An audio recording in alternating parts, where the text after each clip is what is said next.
ಒಂದು ತಲೆ ತಗ್ಗಿಸ್ತಕ್ಕಂಥ ಒಂದು ಏನಿದು ಆಗಿರ್ತಕ್ಕಂಥ ಒಂದು ಘಟನೆ ಅದು.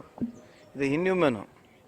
ಯಾವುದೋ ಮನುಷ್ಯನಿಗೆ ಈ ಥರ ಚಿಕ್ಕ ಮಕ್ಕಳನ್ನು ಈ ಥರ ಮಾಡ್ತಕ್ಕಂಥ ಈ ಮನಸ್ಥಿತಿ ಇದು ಇಡೀ ಸಮಾಜಕ್ಕೆ ಒಂದು ತಲೆ ತಗ್ತಕ್ಕಂಥ ಇನ್ಸಿಡೆಂಟ್ ಇದು. ಈಗ ಆಲ್ರೆಡಿ ನಾನಿವತ್ತು ಬಂದು ಈಗ ತಾನೇ ಮಗುನ ನೋಡಿದ್ರೆ ನೋಡೋಕ್ಕೂ ಆಗಲ್ಲ ಆ ಪರಿಸ್ಥಿತಿಯಲ್ಲಿ ನಾವು ಇದ್ದೀವಿ. ಸೊ ಪೊಲೀಸರವರು ಆಮೇಲೆ ಸಾರ್ವಜನಿಕರು ಅದನ್ನು ಇಮಿಡಿಯೇಟಾಗಿ ಆರೋಪಿನ ಹಿಡ್ಕೊಂಬಂದು ಸ್ಟೇಷನ್ಗೆ ಪ್ರೊಡ್ಯೂಸ್ ಮಾಡಿದ್ದಾರೆ. ಸೊ ಅದಾದ ನಂತರ ಇಲ್ಲಿವರೆಗೆ ಆಗಿರ್ತಕ್ಕಂಥ ಘಟನೆಯಲ್ಲಿ ತಮಗೆ ಮಾಹಿತಿ ಇದೆ. ನಾನು ಡಿನೇ ಮಾಡಲ್ಲ, ಬಟ್ ಅದನ್ನು ಅವ್ನು ಯೂಸ್ ಮಾಡಿದನ್ನೆಲ್ಲ ನಮಗೆ ಗೊತ್ತಿಲ್ಲ. ಈಗ ನಮಗೆ ಪೋಸ್ಟ್ಮಾರ್ಟಮ್ ರಿಪೋರ್ಟ್ನಲ್ಲಿ ಬರುತ್ತೆ. ಬಟ್ ಈ ವ್ಯವಸ್ಥೆಗಳಲ್ಲಿ ಇವತ್ತಿದ್ದಾವೆ ಆ ಥರ ಮಾರಕ ವಸ್ತು. ನೀವೇನು ಡ್ರಗ್ ಬಗ್ಗೆ ಮಾತನಾಡ್ತಿದ್ರಿ, ಅವು ಇದ್ದಾವೆ, ಇಲ್ಲ ಅಂತ ಹೇಳ್ತಾ ಇಲ್ಲ. ಬಟ್ ಈ ಇನ್ಸಿಡೆಂಟ್ನಲ್ಲಿ ಆಗಿದೆಯಲ್ಲ ನಾವು ಚೆಕ್ ಮಾಡಿ ಹೇಳ್ಬೇಕು. ಪೋಸ್ಟ್ಮಾರ್ಟಮ್ ರಿಪೋರ್ಟ್ ಬಂದಮೇಲೆ ಗೊತ್ತಾಗುತ್ತೆ whether had consumed or not ಅಂತ. ಮುಖ್ಯಮಂತ್ರಿಯವರು ನಿನ್ನೆ ತಾನೇ ನಮ್ಮ ಯಾರು ಸಲೀಂ ಅಹಮದ್ ಅವರು ಇಲ್ಲಿ ಬಂದು ಹೇಳಿದ್ದಾರೆ 10 ಲಕ್ಷ ರೂಪಾಯಿವರೆಗೆ ಸನ್ಮಾನ್ಯ ಮುಖ್ಯಮಂತ್ರಿಯವರು ಸರ್ಕಾರ ಕೊಡ್ತಂತ ಹೇಳಿದ್ದಾರೆ.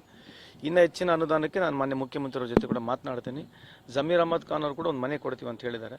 ಇದು ಎಲ್ಲರಿಗಿಂತ ಹೆಚ್ಚಾಗಿ ಒಂದು ಸೋಷಿಯಲ್ ರೆಸ್ಪಾನ್ಸಿಬಿಲಿಟಿ ಕೂಡ. ಇದೇನೋ ನಾವೇನೋ ಕಾಟಾಚಾರಕ್ಕೆ ನಾವು ತಪ್ಸ್ಕೊಂಡು ಹೋಗ್ಬೇಕಂತ ಹೇಳ್ತಲ್ಲ, ಇದಕ್ಕೊಂದು ಸೋಷಿಯಲ್ ರೆಸ್ಪಾನ್ಸಿಬಿಲಿಟಿ ಕೂಡ ಬೇಕು. ಸೊ ಹಂಗಾಗಿ ಸಾರ್ವಜನಿಕರು ಇಂಥ ಒಂದು ಇನ್ಸಿಡೆಂಟ್ಗಳಾದ ನಂತರ ನಾವು ಕೂಡ ಸ್ವಲ್ಪ ಹೆಚ್ಚು ಮಾಡಬೇಕು. ಆಮೇಲೆ ಎಲ್ಲೆಲ್ಲಿ ಈ ಥರ ರಿಮೋಟ್ ಪ್ಲೇಸಸ್ಗಳಿದ್ದಾವೆ, ಪೊಲೀಸ್ ಇಲಾಖೆಯವರು ಕೂಡ ಹೆಚ್ಚಿನ ಗಮನವನ್ನು ವಹಿಸ್ತೀವಿ. ನಾವು ಇನ್ನು ಮುಂದುಗಡೆ ಕ್ಯಾಮ್ರಾ ಕೂಡ ಇಲ್ಲ, ಕೆಲವು ಜಾಗದಲ್ಲಿ ಇಲ್ದಿರೋಂಥಲ್ಲಿ ಕ್ಯಾಮ್ರಾಗಳನ್ನ ಅಳವಡಿಸ್ತೀವಿ.